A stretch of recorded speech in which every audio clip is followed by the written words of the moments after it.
Hi guys, welcome back. We've got a fair bit done since last week, as you might be able to tell, so let's dive in.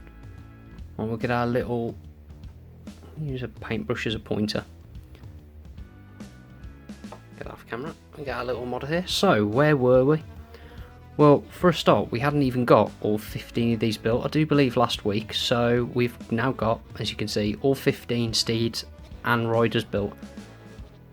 That ain't not as bad as I thought they were going to be. The archers seem to be a little more fiddly, or maybe I'm just used to building them a little more, I don't know, but they're not so bad. They're very dynamic, they look cool, but fiddly. So anyway, painting. So what have we done? We've based the miniature in the same stuff that we've used before, which is the Vallejo ground texture. Of Grey Promise. Good stuff. Just an FYI, I apply that using one of these little palette knives. Uber cheap, really useful. I was going to buy one of the little plastic spatulas, but I have these already for oil painting. So I'll just scoop it up and using the back of it, just plonk it on, spread it out. It's like here you can see, and maybe there. Just put some little divots. That is, as you can see, that fits that.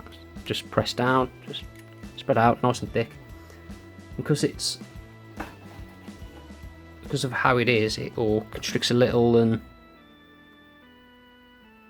like mashes down just a little. It's really good, it's nice stuff. So that's done. I then go in to do the standard priming, so it's a zenith or white prime over a base layer of grey, and that is the polyurethane grey primer from Vallejo. Pretty much just airbrush this straight out, just pour it in, and I think I might have added a little thinner or flow improver, I'm not sure, but that was the deal with this. It's good stuff, and because it's polyurethane, it constricts into all the details, so you're going to get way more, unless you just rock it back and go ham, you're going to get way more detail than using a rattle can. Well, I will get more detail than using a rattle can. I'm sure you could use different caps and do whatever, but I don't have that time. That goes over, it's gone over with the FW white acrylic. You could use Liquitex, which I've got on the shelf, so after this runs out, as it's nearly, let me see, not very well, a little, I've got about that much in the bottle left, so I'll be using the Liquitex white and give that a try after. So from that, we then start adding the colours in. So we want to be adding Druchii Violet. Pronunciation for these is probably going to be butchered, but Druchii Violet with a fair bit of Flow Improver mixed in. I'm not quite sure the ratio, but I want to say maybe 60-40%, maybe. If in doubt, add more Flow Improver, so you can always add another layer if needed. It's not a big deal. So that is gone all over any areas that, yeah, there we go. That has gone over any areas that I want to appear white afterwards. And that'll add a lot of depth and colour and contrast. But the next step is to go over it with the zenith of the white again. Now this isn't just white this time, it's got a fair bit of Flow Improver. There's a touch of Flow Improver in the zenith or beforehand, and that is just because this is a retarder and it can reduce tip dry. So you put that in first, put your white in, mix it around, and off you go. But this time use a lot more Flow Improver, and you put a couple of drops of this in because it is really pokey, and all that does, it gives you a more diluted white, so it means you've got more control when you're going over it. And then I'll spray that, and I actually spray it like that, and I'll go from one side to another, normally from left to right because it's easy for me. And you just do one quick pass, start from the top of the leg, just drag it down, spray around there. By the time that's done, you can give it, say, another little pass, and you try to pay particular attention to areas such as here, the large areas of the leg, down here, maybe a little on the neck. It gives it the appearance of being white. So once you've done that on one, you do that on all of them. And once you've done it on all of them, you can do another pass or two on your first one. Just keep building it up, and you get a nice colour. So from the distance, they will appear white, and it's only when they get really close you can actually tell it's an off-white, which will look better, because pure white it's not the nicest thing to look at. It's about the same as pure black, it's just a bit boring. But that's got visual interest, so I'm happy. So from that, we've got the white of the skin done. Next step is to start adding the colours, so more colours. So from that, we use the Magos purple, which as you remember comes out pink, with contrast medium about 50-50. So what was happening is I was getting coffee marks on some of, say, the large areas, say the tails. This is the largest area I've used contrast paint on, was these tails, and even on some of the fins, I didn't like it and I wasn't happy. But as you can tell, no need to go over it and dry brush it, none of that. It's just pink fluff, which is what I like, that's what I want. So I'm quite happy with that. And that was done in a 50-50 mix. Yeah, seems to reduce coffee staining, so it's good stuff. So all the pink's done on all of the fluff, the tongues on there. Also, at the same time, do the plume on these guys. Now once that's dried, I need to just move my lighting a little.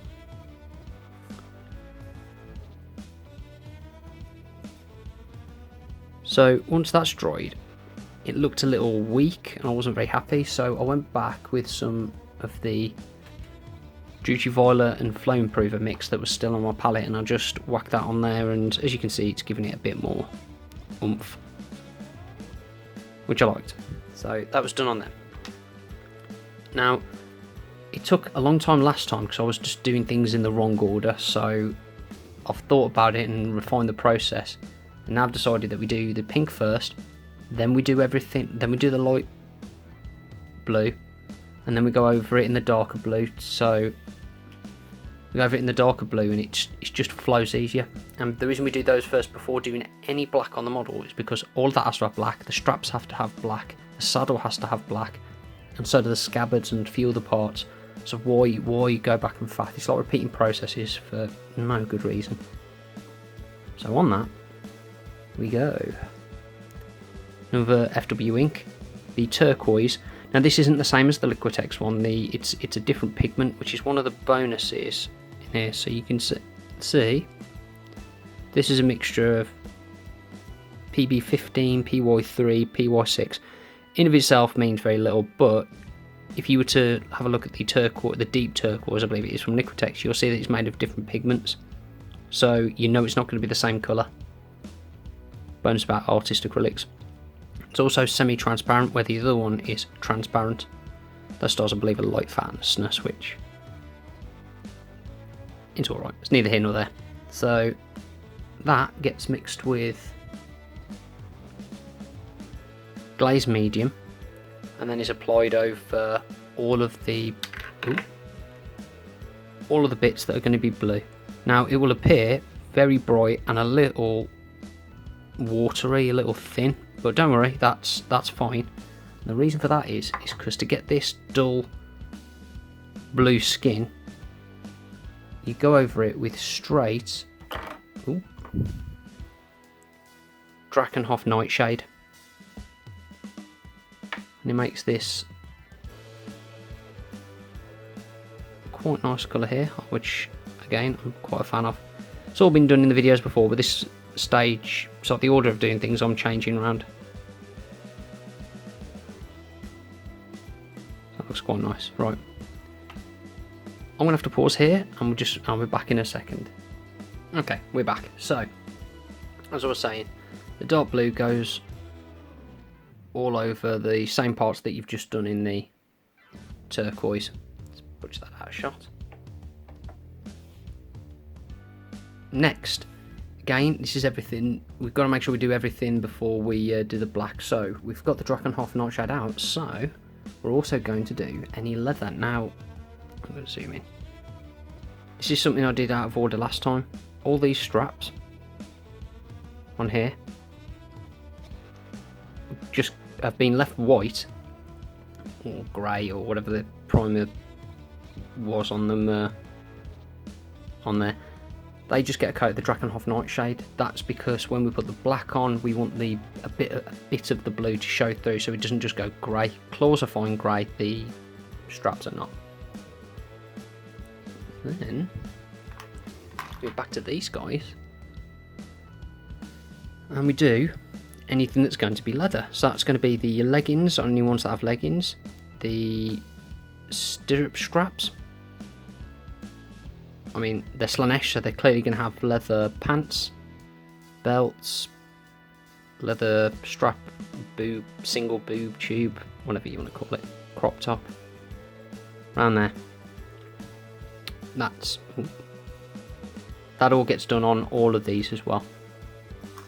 After that's done, we have another bit that's going to have to get done, so we move to scale colour black leather.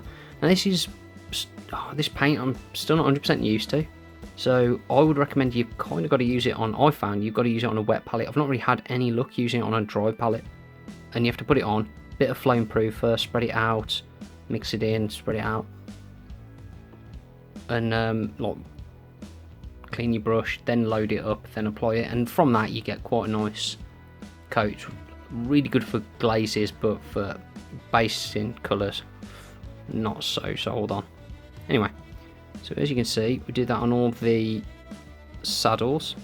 When I can get my brush there, do it on all the saddles on all of the models, and we also go back to these riders, and we do it on the main body of the scabbard.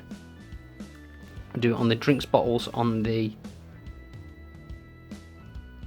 riders. They specifically have it. Leg wrappings and the wrappings on the slick blades, the swords, halberds, whatever they are, spears, glaives. They've probably got a proper name. Anyway, so I'll go do that, and as you can see, the blue's not been done on this. This because I actually did the leather before the blue.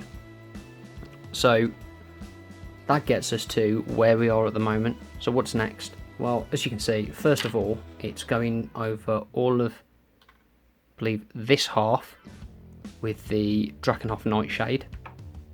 That's going to be applied to, you know, all the leathers, get them done. From that, I've got to also consider what's going to need to be black. So any bits that are going to be silver, I'm going to want a black.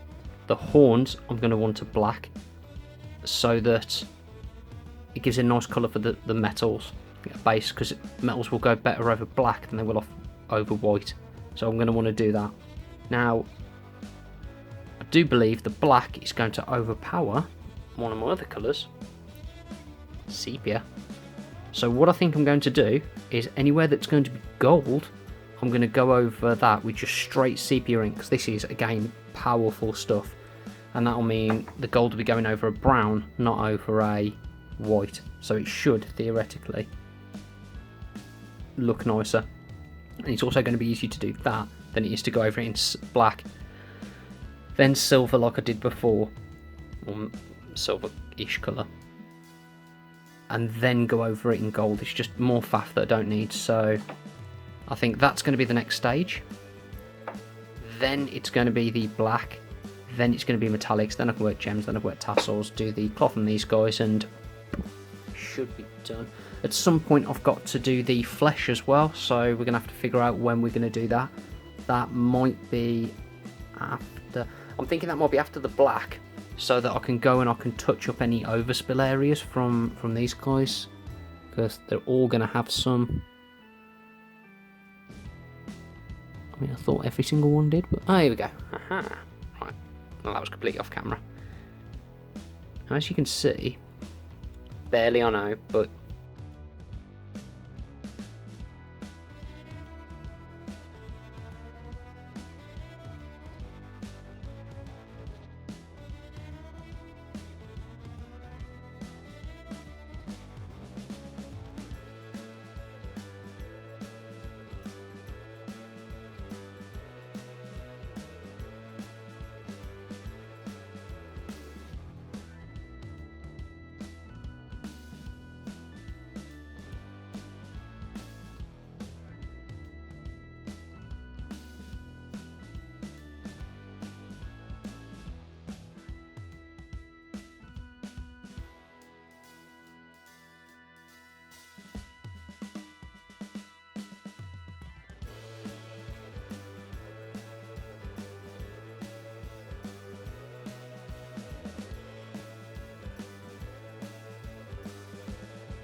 you can see, just there, a little overspill from the contrast paint.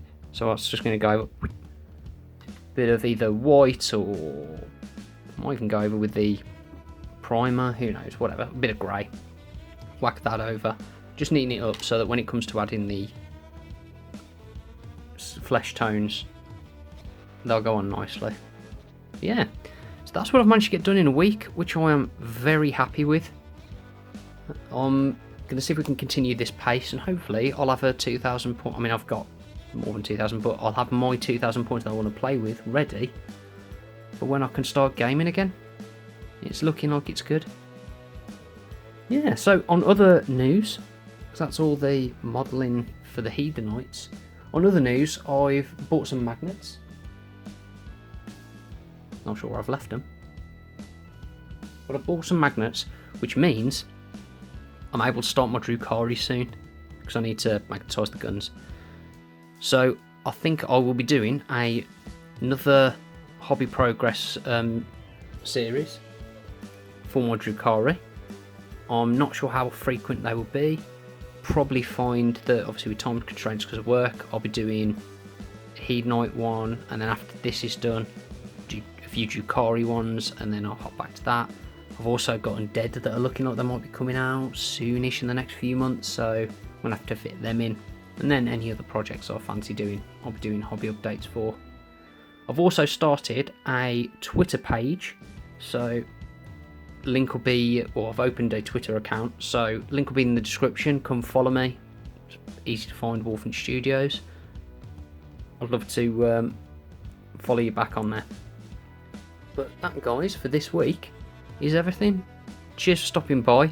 It's a bit of a longer video as I've done a lot more work, but cheers for stopping by. Like, subscribe, do the jazz, you know the drill. Catch you next week. Well guys, that's the end of the video. If you enjoyed it, please be sure to give it a thumbs up, like, comment and subscribe. Also be sure to check out our Facebook page at Wolfen Studios, the link's in the description. As always, thanks for stopping by, catch you next time.